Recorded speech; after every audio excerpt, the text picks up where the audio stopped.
What's going on, guys, and welcome back to another episode of Career Mode, episode number 265. And we start today's episode off with a game against Schalke in the Champions League group stage. So, taking on Schalke, one of only two teams to beat us last year, actually. I mean, three, actually. I think it was only two teams anyway, but let's just say one of two teams to beat us last year. And unfortunately, they got to a fantastic start when Fail blocks. They come back again. Bangura puts this ball into his own net, but it was just so unfortunate, you know, blocking the ball so much. But Gaza was just flopping his arms and hoping for the best, but unfortunately his shot took a huge deflection off our fullback, and it ended up in the back of the net. So Athletic Madrid 1, Schalke 0, and just our luck, Schalke get some blocks that result in a goal. Our block went out for a corner, but yeah, still 1-0 here. We were pressing for that equaliser pretty well, but Schalke were holding their own until Nsaya played a great ball through to Timur Kapovi, who goes one-on-one with the goalkeeper and just slots it underneath of him as he rushes out. So Kapovi with the goal. I've got to say, I really like using Nsaya as that kind of like hold up target man, like a support target man, just plays the ball through. He's really good at that. But anyway, 1-0 to Athletic Madrid. Timur Kapovi with the goal and Nsaya with the assist. Then you see Kapovi go down the left hand side here.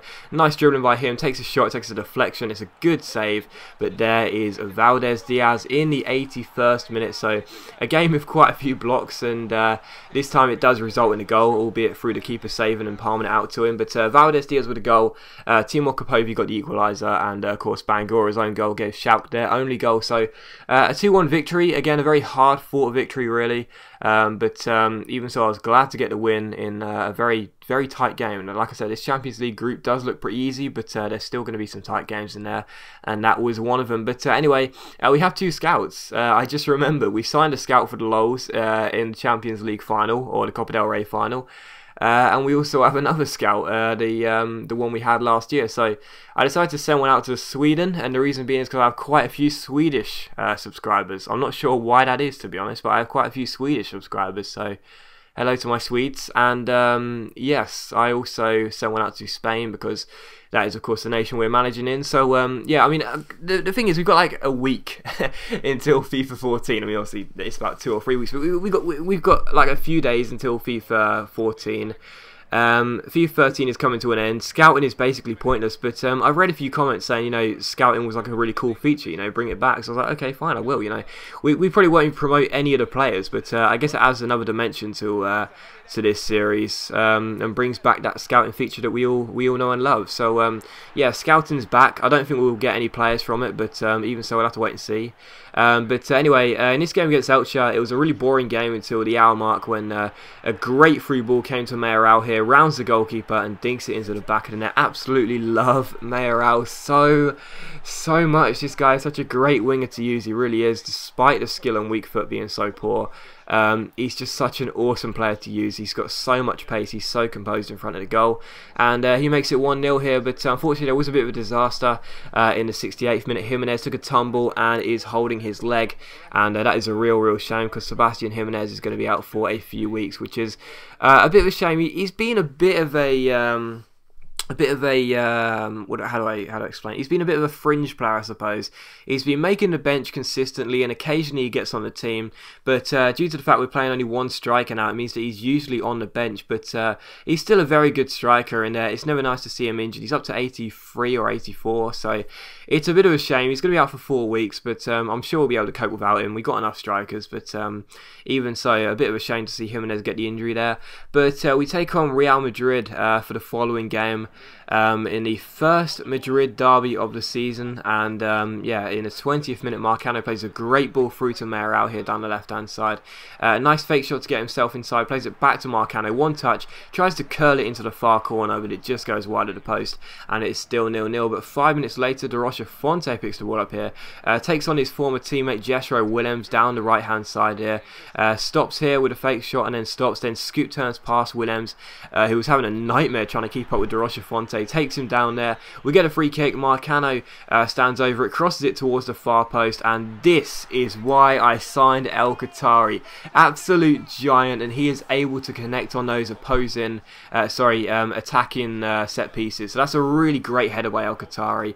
Not sure what the goalkeeper was doing really, but even so, he's such a machine in the air, and a great header by El Qatari, and he gets us off and underway here and gets his first goal for Atletico Madrid, I think. But even so, he gets the first goal of the game in this Madrid derby. So 1-0 to us. And in the 44th minute, Leon Brito and De Rocha Fonte play some 1-2s to each other. Once again, Jethro Williams just completely exposed. De Rocha Fonte slides it into Leon Brito. Nice first touch, plays a pass in, and there is Balliu Campenny. Fantastic finish by the former Southampton and Sunderland midfielder as he puts the ball into the back of the net after some nice build-up. And it is Atletico Madrid 2, Real Madrid 0 as we go into half-time. But here you see De Rocha Fonte make a very late challenge on Chevalier. Thought the referee was going to book him, but he didn't, so I guess he was pretty lucky there. But Real Madrid just wanted to put the ball into the box and get the half-time whistle blown. But when De Rocha Fonte makes a challenge here, we spring on the counter-attack. Look at the pace from De Rocha Fonte, plays it over to Mayoral. It's 3-on-2. Mayoral goes down the right-hand side. It's a simple sweat to Trouserman, but he decides to dink it over the goalkeeper. Mayoral gets a goal, 2 in injury time, and well, it looked as though Real Madrid were going to go in at half-time with the scoreline not too disastrous at 1-0 to Atletico Madrid. It is now 3-0 to Atletico Madrid as we go into the second half. So Real Madrid were all over the place, and in the 74th minute, he see Marcano's volley brilliantly saved at the near post by the Real Madrid goalkeeper, and with 12 minutes to go, Ure catches the ball, launches a throw out to Mayoral down the left hand side here, takes on the fullback, skips past him with a simple fake shot, goes down the left hand side, double step over and just teasing the fullback here with some nice dribbling, plays it to Grimaldo. Grimaldo puts a great cross into the box. It comes to Diaz de Sorio, it's blocked, but there is Marcano with the half volley to put the ball past the goalkeeper. And that makes it 4-0 with 9 minutes to go. And in the 84th minute, it could have been 5. Mayoral fake shots past Pardapilo, our former centre-back, cuts it back to Marcano, but his shot smashes the bar and is cleared by Real Madrid. But it does finish 4-0 to Atletico Madrid. 1 for Marcano, 1 for Mayoral, 1 for Balliu Campenny, and 1 for El Qatari.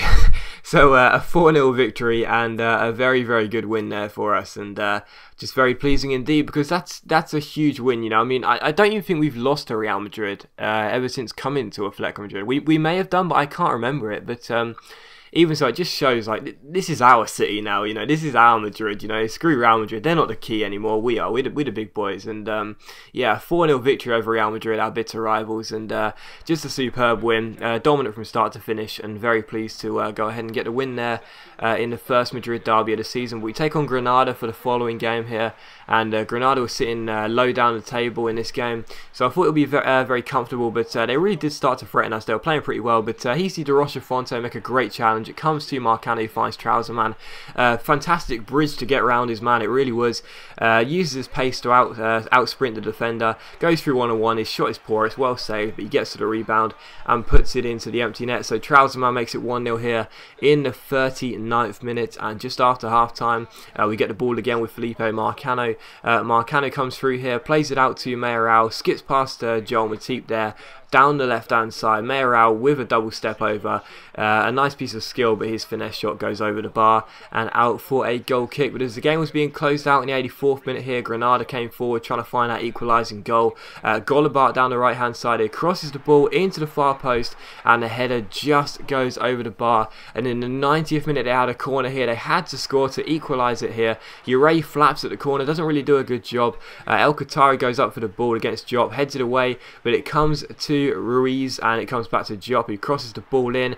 There's the header by Rolfo, and it just goes wide of Ure's post. So we survive a bit of a late scare in this game. I thought we would just brush over Granada with ease, but we survive a bit of a late scare. Trouserman with the only goal of the game, and yeah, Granada definitely deserved to take a point from that game, but thankfully they didn't, and we take all 3 to Madrid. So I was pleased with that win, but it was a very hard fought one. But anyway, we take on Copenhagen for the following game and the last game of this episode, I do believe. believe. Yes, it is.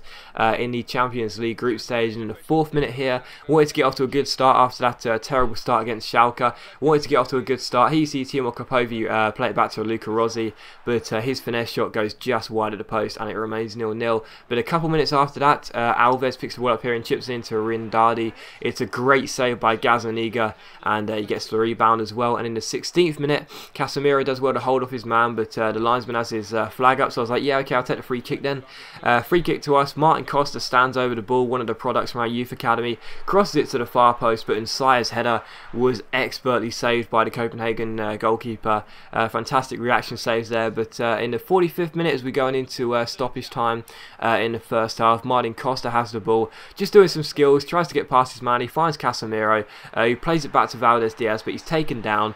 The referee gives a penalty to us, a bit of a late reaction for to give the penalty, but he gave it, and Valdez Diaz didn't want him to step up, so well, I didn't want him to step up, but then I looked at the penalty takers we got, and they were all poor. But I gave it to Valdez Diaz, and maybe I should have used a different penalty taker, because that was absolutely terrible by Valdez Diaz.